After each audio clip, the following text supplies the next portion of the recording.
اچھا یہ بتائیے مرنے کے بعد میت کو ہمیں غسل دینا واجب ہے؟ واجب ہے؟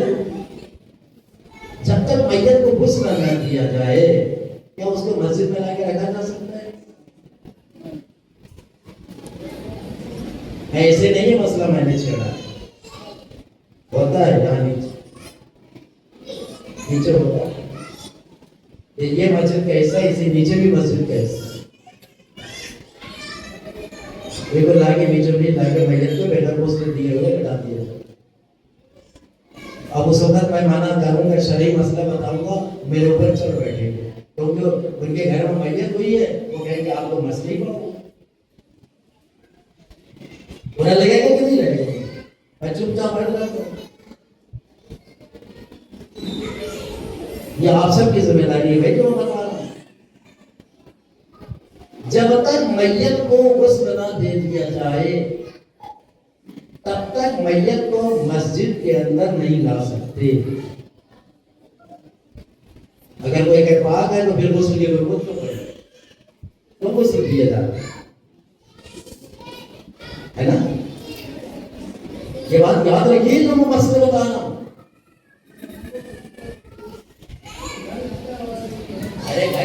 تو مسجد کے باہر والے حصے میں رکھوں نے میرے بھائی، نہیں سمجھے میری بات؟ ارے یہ مسجد کا حصہ اتنا ہی ہے نا، مسجد کے باہر تو وہ والا حصہ ہے، ادھر دیکھو نا، ادھر نہیں رکھ سکتے۔ میں تو مسجد کی بات کر رہا ہوں بھائی، مسجد کے باہر آپ میت میں تو اندر کی بات کر رہا ہوں، اپنی آنکھوں سے دیکھا میں نے۔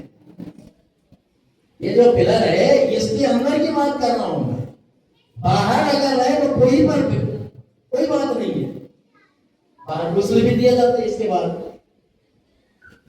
لیکن غسل سے پہلے لا کے یہاں لٹا دیا جائے ہاسپٹل سے لا کے، گندی چادر ہے، نہ جانے کیا کیا چیزیں ہوتی ہیں کہ نہیں ہوتی، اور لا کے کہاں لٹا دیتے ہیں؟ مسجد والے حصے۔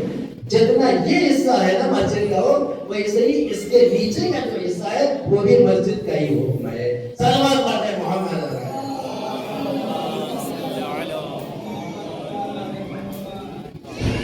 اور کبھی یہ نہیں سوچنا چاہیے کہ ہم رکھیں گے تو یہ شرعی معاملہ ہے یار، کوئی لاٹھی نہیں چلائے گا جا کے، ہے نا، شرعی معاملہ ہے، غلط ہو رہا ہے تو غلط ہے، گناہ ہو رہا ہے، ہر ایک کو عمل کرنا واجب ہے اس کے اوپر۔ کیا کوئی یہ نہیں چلے گا ضد ہٹ در میں کہ نہیں ہم تو رکھیں گے؟ کر لو بھائی، آپ کا گھر ہے، اللہ کا گھر نہیں آپ کا گھر ہے، رکھ لو، کوئی تو نہ کرے، ہے نا۔ تو یہ ہو گیا غسل کی بات۔ اب آئیے وضو کے اوپر آ جائے، پھر بات ہی ختم کر دوں گا مجلس، یہ مسئلہ اگر یاد رہے تو۔ غسل یاد ہو گیا، سمجھ میں آ گیا؟ سب سے پہلے سر اور گردن، اس کے بعد دائیں طرف، اس کے بعد، اتنا آسان ہے، اس میں کوئی دقت ہے؟ اب آ جائیے غسل کے اوپر، وہ وضو کے اوپر۔ بھائی ہماری ماں بہنیں بھی سنیں اور ہمارے بچے بھی سنیں، غسل وضو کے لیے اللہ نے قرآن میں ایک آیت نازل کی، فَاغْسِلُوا وُجُوهَكُمْ وَأَيْدِيَكُمْ إِلَى الْمَرَافِقِ وَامْسَحُوا بِرُؤُوسِكُمْ وَأَرْجُلَكُمْ إِلَى الْكَعْبَيْنِ۔ اس کا میں ترجمہ کر رہا ہوں سلسلے وار، مجھے غور سے سننا۔ فَاغْسِلُوا وُجُوهَكُمْ، آئے شروع ہو گئی، فَاغْسِلُوا وُجُوهَكُمْ، فَاغْسِلُوا کا مطلب دھو، وجوہکم کا مطلب ہے اپنے چہرے کو، تو فَاغْسِلُوا وُجُوهَكُمْ، اپنے چہرے کو دھو، وَأَيْدِيَكُمْ، اور اپنے دونوں ہاتھوں کو دھو۔ کہاں سے کہاں تک؟ فَاغْسِلُوا وُجُوهَكُمْ وَأَيْدِيَكُمْ إِلَى الْمَرَافِقِ، مرافق کہتے ہیں کونی سے، اب ایلا یہاں آیا ہے، ایلا کے معنی ہوتے ہیں تک. ہمارے بڑے بھائی کو ترجمہ کرتے ہیں کہ دونوں ہاتھوں کو دھو، کہاں سے کہاں تک؟ کونے تک. لیکن ایلا کے معنی عربی میں ایک ایک لفظ کے 70 معنی ہوتے ہیں. اگر ہم ایلا کے معنی تک لیں تو تک تو یہ صحیح ہے، اور اگر ایلا کے معنی ہم سے لیں پھر کیا ہوگا؟ یہ ہوگا عربی میں ایک لفظ کا ایک معنی نہیں ہوتا. عربی میں ایک لفظ کے 70 معنی ہوتے ہیں. بس یہیں پہ تھوڑا سا فرق آ گیا ہے. وہ تک کا لیتے ہیں معنی، ہم سے کا معنی ہے. اب سے اور تک میں آپ کو فیصلہ کرنا ہے کہ صحیح کون سا ہو سکتا ہے. بھائی اوپر سے پانی نیچے ڈالنا والا صحیح ہے یا نیچے سے اوپر لائے گا پانی؟ آپ نہاؤ گے تو کیا پیر اوپر کر کے نہاؤ گے؟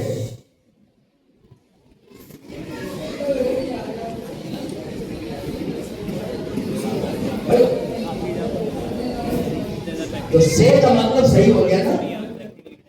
سے کا مطلب صحیح ہوا کہ نہیں؟ کہ چہرے کو دھو اور دونوں ہاتھوں کو کوہنیوں سے دھو.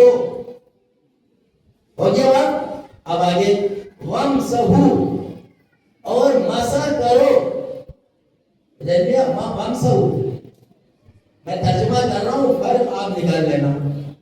میں کسی کو اس میں وہ نہیں کر رہا ہوں، میں تو آیت کا ترجمہ کر رہا ہوں. وَمْسَحُ مسح کرو بِرُؤُوسِکُم اپنے سر کا، وَأَرْجُلَکُم اور اپنے پیروں کا، إِلَى الْكَعْبَيْنِ کعبین اس کو کہتے ہیں. یہ کرنا ہے، یہاں سے میں نے بالکل لفظی ترجمہ سیریل وائز کیا ہے. وَمْسَحُ مسح کرو بِرُؤُوسِکُم اپنے سر کا. کان نہیں آیا، گلا نہیں آیا، نہیں آیا نا. وَأَرْجُلَکُم اور اپنے پیر کا مسح کرو إِلَى الْكَعْبَيْنِ. یہاں پیر کا مسح کرنے کا حکم آ رہا ہے، پیر دھونے کا حکم نہیں آ رہا ہے. صلوات پڑھ دیں محمد. دیکھو سیریل وائز ترجمہ کیا میں نے لفظی. یہ چہرے کو دھو، دونوں ہاتھوں کو دھو کوہنی سے لے کر کے انگلیوں تک ہے نا، اور سر کا مسح کرو اور دونوں پیروں کا مسح کرو کعبین تک، ٹخنے تک. اگر پیر دھونے کا حکم ہوتا تو پہلے ہی جملے میں آ جاتا کہ چہرہ دھو، دونوں ہاتھ کو دھو اور دونوں پیر کا مسح والے میں لائن میں آیا ہے. وَمْسَحُ مسح کرو بِرُؤُوسِکُم اپنے سر کا، وَأَرْجُلَکُم اور اپنے پیروں کا. اب سر کس کو کہتے ہیں؟ اب وہ لوگ تعبیر کرتے ہیں کہ سر تو پورا ہے.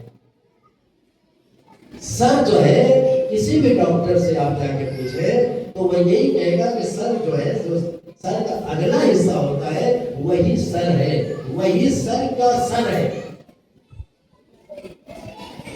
سر کا جو سر ہے یہی ہے. یہاں کی ہڈی بھی کمزور ہوتی ہے نا. یہ بچپنے میں آپ نے دیکھا ہوگا بچوں کا نازک ہوتا ہے، یہی ہے اصلی سر. تو یہاں کا مسح کرنا واجب ہے، نہ کہ ہم پورے سر کو مسح کریں. تو کتنا آسان ہے بھائی. ایسے چلے میں پانی لے کے ایسے نہیں کرنا میرے بھائیوں، میری ماں بہنوں سن لو. ایسے اگر آپ نے کیا، الٹے اگر آپ کا ہاتھ چلا گیا، ادھر گیا، وضو باطل. آپ کو بڑے احتیاط سے ایسے دھونا ہے کہ ہاتھ نیچے سے اوپر نہ آئے. اگر نیچے سے اوپر ذرا سا بھی آ گیا وہ آپ کا وضو باطل ہو گیا. آپ کو بڑے احتیاط سے ایسے ایسے دھونا ہے. انگوٹھی پہنے تو انگوٹھی کو ایسے ہلا لیں, ایسے انگلیوں میں ایسے کر لیں تاکہ پانی ہر جگہ پہنچ جائے. اب یہاں بھی ایک مسئلہ ہمارے نوجوان پوچھتے ہیں کہ کتنی بار دھوئیں, تو میں یہ بتا دوں, ایک بار دھونا واجب ہے, 2 بار دھونا سنت ہے, اور 3 بار دھونا بدعت ہے. صلوات پڑھ دیں محمد. اگر ایک ہی بار میں اگر آپ کا ہو گیا وہی اطمینان غسل والا, آپ آگے سے سانے کا ایک بار ویڈیو آیا تھا وضو کرنے کا, بھائی انہوں نے 3 بار کھلی کی, 3 بار ناک میں پانی ڈالا, ایک بار میں چہرہ دھو لیا, ایک بار میں یہ والا ہاتھ دھو لیا, ایک بار میں ایک چلو میں یہ والا ہاتھ دھو لیا. کتنا پانی گرا,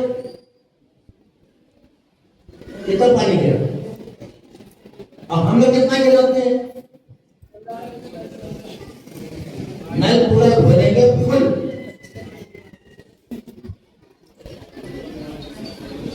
پھر ہاتھ دھو رہے ہیں آرام سے, اور اگر کوئی آ گیا تو اسے باتیں بھی کر رہے ہیں. ہمیں پانی کی پرواہ نہیں تھی, گر رہا ہے تو گر رہا ہے. ایک وضو کرنے میں ہم لوگ کتنا پانی گرا دیتے ہیں بھائی. حساب تو وضو کرنے والے خود ہی بتاتے ہیں, میں تو دیکھتا نہیں ہوں, لیکن ہاں آواز تو آتی ہے. پانی گرنے کی آواز یہاں تک آتی ہے کہ کوئی بندہ وضو کر رہا ہے. حساب دینا پڑے گا, جواب ڈھونڈ لو. پانی بہت قیمتی چیز ہے. جس دن خدا کے واسطے, خدا نہ خواستہ, پانی کی قلت ہو گئی, تب اس پانی کی قیمت کا اندازہ لگے گا کہ جو ہم نے بہایا تھا اس کا حساب تو دینا ہی ہے, لیکن جو بہایا تھا تب احساس ہوگا کہ پانی کتنی قیمتی ہے. جو ہر جگہ بورڈ لگا رہتا ہے جل ہی جیون ہے. اگر پانی ہٹا دیا جائے نا, صرف پانی ہٹا دیا جائے دنیا سے, ذرا بھائی صرف پانی جس کو ہم لوگ بہا دیتے ہیں پانی کی طرف سے, پروردگار عالم صرف پانی کو کھینچ لے, صرف پانی کو,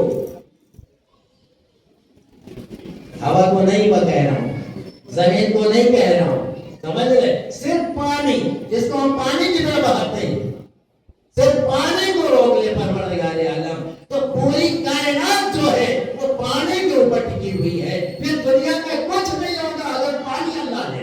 اس لیے پانی کا احتیاط کرو, پانی کی حفاظت کرو. صلوات پڑھ دیں محمد.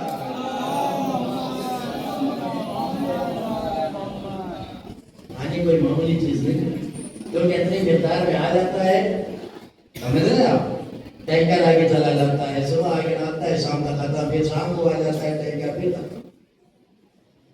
یہ چیزیں جو ہے مطلب اچھی نہیں لگتی, سیف نہیں. پانی اتنا ہی استعمال کرو جتنی آپ کو ضرورت ہے. اللہ نے پانی بنایا ہی اسی لیے بھائی, لیکن ہم اس کو رائے گا وہاں دیں. تو بات چل رہی تھی وضو کی, کہ وضو میں آپ کو نہ تو چہرے کو الٹی ایسے تو دھونا, اللہ جانے کیا کرتے ہیں, وضو کرتے ہیں یا کچھ اور کرتے ہیں, ایسا ایسے کرتے ہیں. ہمارے یہاں حکم ہے کہ آپ ایسے منہ پہ ڈالو, ایسے اوپر سے نیچے دیکھ رہو, ایسے ہاتھ میں نیچے سے اوپر گیا نا تو وضو باتیں. اور وضو کے لیے یہ جو بالوں کی جگہ ہے یہاں سے لے کے یہاں ٹھنڈی تک, واجب کتنا ہے, جتنا یہ کور کر لے, یہ انگلی اور یہ انگوٹھا, یہ بیچ والی انگلی, اتنا تو واجب ہے. مستحب یہ ہے کہ آپ ایسے کانوں کی جڑ پہ ہاتھ دھو لیں, سمجھ رہے آپ, لیکن نیچے سے اوپر نہیں جانا چاہیے. میں اس کو بہت زور دے رہا ہوں اس لیے کہ میں نے اپنی آنکھوں سے دیکھا ہے. اور یہاں سے بھی ایسے ہونا ہے, ایسے ایسے نہیں کرنا ہے. ایک بار میں یقین ہو جائے, اچھے اچھوں کو میں نے دیکھا ہے, میں نام نہیں لیتا ہوں کہ غیبت ہو جائے گی, لیکن تکلیف ہوتی ہے کہ اس عمر میں بھی وضو ہمارا صحیح نہیں ہے.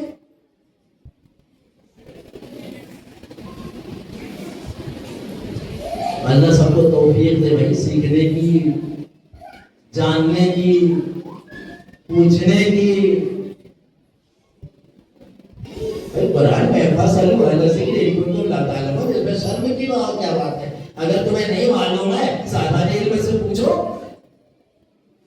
نا. لیکن پوچھتے ہوئے بھی شرم آتے ہیں. لیکن وہاں اگر وضو کرنا اور وہاں کھڑے ہو کے ٹوک دیں تو پیجامے باہر ہو جائیں گے، آستینیں توڑ جائیں گے.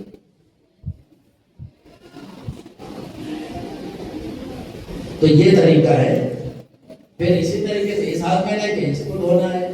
ایک بار میں ہو جائے تو ٹھیک ہے، نہیں ایک بار اور کر لو. ہاتھ پہ مسح کیسے کرنا ہے آپ کو؟ وہ سلوٹ کو یوں کرنا ہے. تو نیچے سے اوپر گیا کہ نہیں آپ؟ ایسے ایسے آپ نے کیا تو نیچے سے اوپر گیا کہ نہیں؟ میں نے پہلے ہی کہا کہ نیچے سے اوپر اگر گیا تو وضو آپ کو کیا کرنا ہے کہ آپ کو ایسا ڈائریکٹ یہاں رکھ دینا ہے. رکھ دیا، اب ہلانا نہیں ہے نیچے اوپر، آپ کو ڈائریکٹ یہاں رکھنا ہے اور رکھ کے آپ کو دھیرے سے یہاں تک لے آنا ہے. یہاں تک نہیں لانا، یہاں تک لے آئے کہ وضو کا پانی اگر مل گیا تو وضو باطل. بس یہاں سے شروع کیجیے اور یہی آگے روک دو بالوں تک، ہو گیا مسئلہ. اب ایسے سے کرنے کی ضرورت نہیں ہے. بہت سے بچے کہتے ہیں ہمارا وضو بڑا ہے. تو سوال یہ ہے کہ بڑا کیوں ہے؟ اگر آپ کو وضو میں دقت ہو رہی تو بڑا کیوں ہے؟ چھوٹا رکھو. اور اگر بڑا ہے تو شریعت نے کہا ہے کہ مسح کرنے کے لیے مطلب کھال تک پانی پہنچانا ضروری نہیں ہے. اگر بڑا بال ہے تو آپ اسی بال پر مسح کرو جو بال یہاں کی حد میں آتا ہے، جو یہاں جمع ہوا ہے. یہ نہیں کہ یہاں کا بال ہم یہاں کر لیں تو ہم مسح کریں گے تو یہ مسح یہاں نہیں ہوگا، وہ یہاں کے بال پہ آ رہا ہے نا. یہاں مسح ہونا چاہیے، یہاں کے بال پر آپ مسح کر لیجیے. شریعت کہہ رہی ہے آپ کا مسح ہو گیا. مسح ہو گیا تو وضو صحیح ہو گیا. اور پیر کا مسح کرنا ہے. بہت سے لوگ تو ایسا کیسے کر لیں، دیکھا ہوگا آپ یوں لگا یوں کر لیں. مسح کا حکم یہ کہ یہ ٹھیک ہے نا، ایسے کرنا ہے. یہ آسان تو بہت ہے، آپ مشکل بالکل نہیں ہے ہمارے یہاں، لیکن ہم لوگوں نے بڑا مشکل بنا دیا ہے. اتنا مشکل بنا دیا ہے کہ ہمیں اپنے آپ میں سدھار پیدا ہی نہیں کرنا ہے. میرے بھائی اگر وضو اور غسل صحیح نہیں ہوگا، آپ پاک نہیں ہوگے، آپ کی نماز نہیں ہوگی. آپ ہوگے نمازی، کتنی نماز پڑھ لو کچھ نہیں ہونے والا. اس لیے طہارت بہت ضروری ہے. آج میں نے سوچا کہ بڑے سکون سے بچے بھی سن رہے ہیں اور ہماری مائیں اور بہنیں بھی سن رہی ہیں. یہ مسئلہ یہاں بھی پہنچ جائے اور اوپر بھی پہنچ جائے. صلوات پڑھتے ہیں محمد.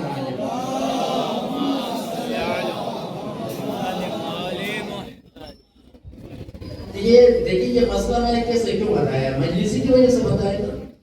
اگر مجلس نہیں ہوتی تو میں کھڑا ہو کے بتاتا، آپ سنتے. یہ اسی مجلس کا فضل و کرم ہے نا کہ اس مجلس کی وجہ سے آپ نے مجھے اتنا ٹائم دیا اور میری بات کو سنا. اگر کسی ایک کا بھی وضو صحیح ہو گیا تو ابھی تک غلط کر رہا ہے تو سمجھ لیجئے کہ میں میرے رسول کی قسم کھا کے کہتا ہوں، اگر کوئی شخص وضو غلط اب تک کر رہا تھا اور آج میرے کہنے سے اگر صحیح ہو گیا تو سمجھ لیجئے میری مجلس قبول ہو گئی. صلوات پڑھتے محمد.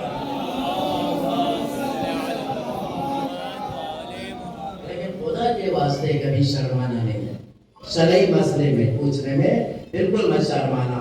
میں آپ کے بیچ میں ہوں، آپ کے درمیان میں ہوں. مولانا باہر سے کوئی نہیں آئے گا مسئلہ بتانے کے لیے. سمجھ رہے ہیں آپ؟ میں نہیں بتاؤں گا. معلوم ہوگا تو فوراً بتاؤں گا، نہیں معلوم ہوگا کہوں گا میں کتاب دیکھ کے بتاؤں گا، لیکن بتاؤں گا.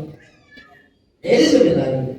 لیکن آپ پوچھو تو، اور آپ پوچھو نہیں اور آپ کہو کہ مولانا اپنی ذمہ داری نہیں نبھاتے تو میری میں گھر آ کے تھوڑی مسئلے بتاؤں گا. سب بات پڑھتے ہیں محمد اور آلہ محمد.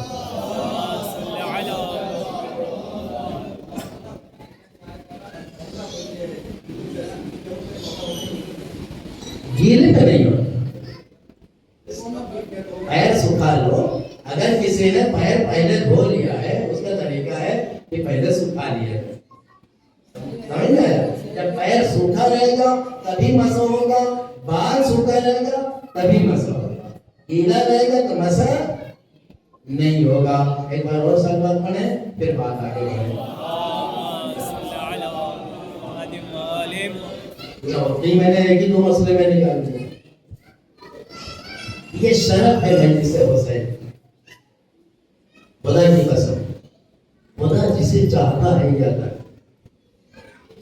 آپ خوش نصیب ہیں کہ اللہ نے آپ کو سلیکٹ کیا, چنا, منتخب کیا. اس پر شہزا پہ لانے کے لیے اللہ نے آپ کو چنا. خوش نصیب ہے. اور اللہ کرے آپ ہمیشہ اسی بیٹھے, 2 باتیں لے کے اٹھے یہاں سے, زندگی کامیاب ہو جائے گی. کیونکہ یہ ذکر جو ہو رہا ہے نا, یہ عبادت بھی ہے اور ہماری کمیاں دور کرنے کا ذریعہ بھی ہے. سمجھ رہے ہیں؟ یہ ایسی عبادت ہے کہ جس کو رسول کو بھی تمنا تھی اس عبادت کی, انبیاء کو بھی تمنا, ملائکہ کو بھی تمنا ہے اس عبادت میں شریک ہونے. اور صرف تمنا ہی نہیں ہے, شریک ہوتے بھی ہیں. سمجھ رہے ہو؟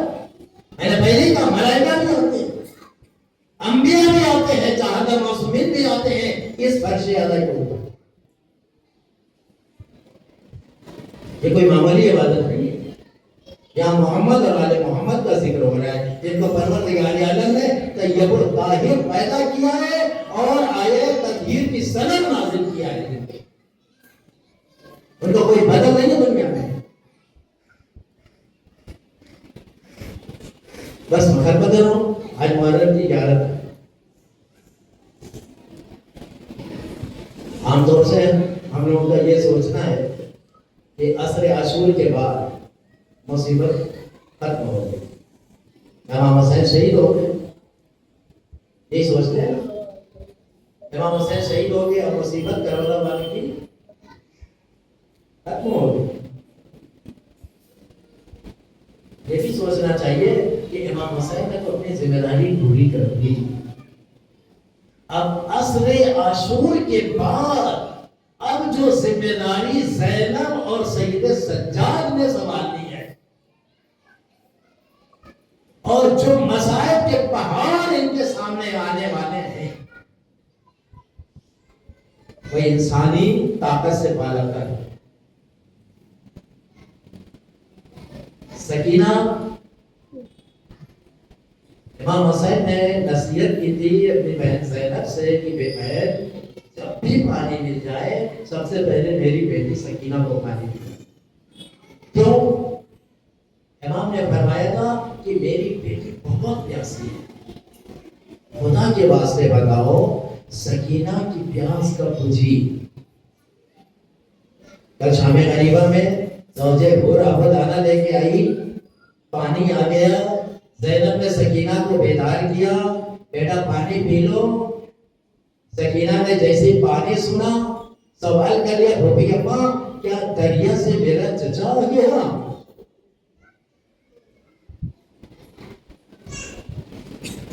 نہیں بیٹا چچا نہیں آیا, نہیں آئیں گے.